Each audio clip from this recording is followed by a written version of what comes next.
You're listening to Soap Dirt, the latest in television entertainment news. Hey, Young the Restless fans, I've got your 2-week spoilers for July 28th through August 8th. We're going to talk about Victor slapping Cane down. It's Belinda from Soap Dirt. If you are not following us, please reach down, click that subscribe button. Let's get right into it. On Monday, July 28th, Nikki is fully prepared to trade Chancellor for Nick, but she won't sign the electronic documents until she sees him. Amanda's trying to make it happen, but Nikki pushes to see Nick first. And part of it is an affidavit of his innocence since he has been framed. So Amanda takes Nikki and Lauren to the storage room, but guess what? Lots of blood, no Nick. So Nikki's really mad. She won't sign the papers. Amanda was so close to getting Chancellor for Cane. Billy, Sharon, and Sally get bloody Nick back to the club car, and Sally hikes down for help. She comes back later and says the tracks are clear and have been for days. Meanwhile, Carter's using Lily as a human shield, holding a gun on her. Carter confesses to drugging the liquor and stabbing Damian, and Chance is trying to talk him down, put down the gun, all that. Carter is ranting about doing all this for Cane, who says he never asked for any of it, and then Carter drags Lily away. Billy runs into Lily and Carter and also tries to talk the guy down. Chance and Cane catch up to them. Cane tells Carter, "Let her go, take me." Carter lets her go. Then Chance gets between Cane and Carter and fights him for the gun. Chance is shot dead, and then a few minutes later, Carter shoots himself dead.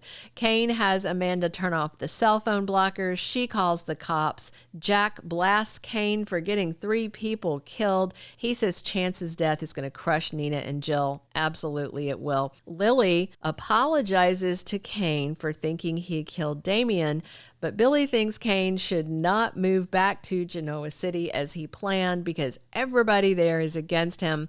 Of course, Cane's going to ignore that, and he says he and Billy can talk about Abbottcom and other deals once he gets back to their hometown.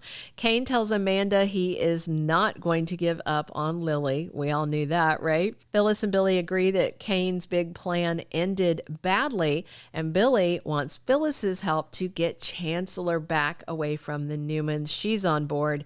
Victor wants Adam to send a helicopter to get them the heck out of there. Nick reassures Sharon his wound is not too bad, and they have a long-awaited kiss. Victor, like Jack, is also blaming Cane for everything, and Victor vows to make Cane pay for all of this, including Nick's injury. Billy tells Nikki and Lauren that Nick is okay, and she runs off to coddle her boy. On Tuesday, July 29th, Lily has to tell Nate that his brother Damian was murdered, and of course, Nate's going to be devastated. He lost his new brother, and Cane being in town is going to be messy because, Nate's not going to want to look at his face. Kyle and Audra's struggle for power gets dangerous. I don't know if it's going to get literally dangerous. We'll see. But in the end, they both are going to probably be in trouble with Claire and Nate. Billy and Phyllis are in a position to defend Cane. Billy and Phyllis still both think that Cane is the solution to all their problems. And, Carter going nuts wasn't his fault. It wasn't like he asked him to do any of that. But Jack and Victor, of course, think this is all on Cane.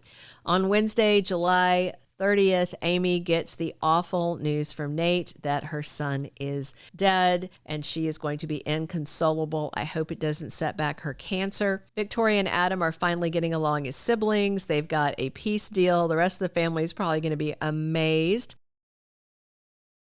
And Victor teaches Cane a lesson on Wednesday. Victor's going to slap Cane down. But then again, the mustache can't really stop the plan that Cane's already got in motion since he's had Holden busy working for him all this time. So we'll see how it goes long run. I think Victor might have met his match in this new Cane. Thursday, July 31st, Nick and Sharon's brand new reunion hits a speed bump, but I think it's going to be okay. Jack and Diane are very concerned about Kyle and what happened in France and the messy Audra and Victor plot against him and Claire. Claire. They do not want Kyle going dark again. Victor unites the Newmans, and of course, they need to fight off Cane and Billy and other threats coming their way. Friday, August 1st, Tessa gets assistance from Daniel. He is spending time in the park with Tessa and little Aria. And Daniel has a lot of doubts about his mom, Phyllis's new plan. And of course, that's her alliance with Billy to get Chancellor, and also her plot with Cane to get everything else she wants. Daniel, of course, thinks this is all more crazy talk from Mom. And Jack sacrifices something for Billy. We'll see if it's Abbott-com. We'll see if it's his peace of mind. Going into the following week, August 4th through the 8th, Cane is going to be in Genoa City officially. Now, if you remember, Cane bought the GCAC, and so I wonder if he's going to set up his living arrangements there. You know, they have so many people living there instead of having other sets. Or maybe, since Cane's going to be around long term, Y&R splurged on a new set. Or maybe we're just going to see Cane getting an office at the GCAC. Obviously, he's going to check in with Halden and how he's progressing with his target list, which included Mariah. It included Chelsea. It included Claire. And I think, was Abby on the list? There was somebody else on the list. Remember, we have got Cane with a lot of irons in the fire. So what was going on in France was just the tip of the iceberg. And Phyllis is already living in the GCAC. That's going to help the schemers get together. I think we're going to see a lot of Billy and Phyllis plotting there with Cane. And Sally, of course, may wonder where this leaves her. Is Jack going to cave and let her run Abbott-com to keep Billy from spiraling? Maybe that's the big sacrifice. I mean, the thing is, Billy being close to Phyllis is not going to be great for his relationship with Sally. Assuming Amanda is going to be staying at the GCAC too, things are going to be really tense for Amanda and Cane with the Winters family after Damian's murder and all the blame being heaped on Cane. Nate surely is going to confront Cane for getting his brother killed, and Nate's going to be distraught and furious. He was just getting to know Damian. They were just forming this bond. Now he's gone for no good reason. All of Genoa City is going to be grieving Chance Chancellor's death, and Billy owes his mom, Jill, a phone call to explain what happened. But it might be Lily that makes that call instead.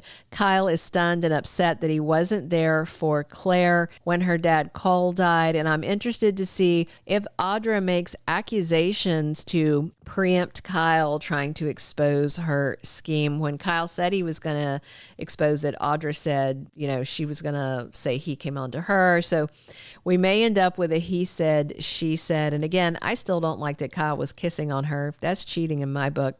Victor is determined to outplay Kyle where Claire is concerned, and he may lie to Nikki. Cane's going to be struggling as the town pariah, but being unwelcome may make him more determined. And Sharon and Nick's sparks continue to grow. Thank you for being a loyal listener. Follow us wherever you get your podcast, because you don't want to miss the next episode. Soap Dirt is on all the major podcast platforms, including Apple Podcast, Spotify, iHeartRadio, and more.